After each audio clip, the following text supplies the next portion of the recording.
পাণ্ডবেশ্বর থানার সাফল্য। প্রায় 25 কেজি গাঁজা সহ দুজনকে আটক করল পাণ্ডবেশ্বর থানার পুলিশ। গোপন সূত্রে খবর পেয়ে স্টেশন রোড সংলগ্ন দুই ব্যক্তিকে আটক করে পাণ্ডবেশ্বর থানার পুলিশ এবং তাদের ব্যাগ থেকে উদ্ধার হয় প্রায় 25 কেজি গাঁজা।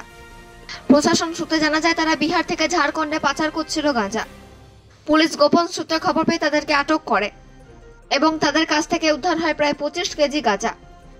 তাদের মধ্যে একজনের নাম এমডি ইনজামামুল হক, বয়স 31 বছর, মুর্শিদাবাদের কালীনগরের বাসিন্দা।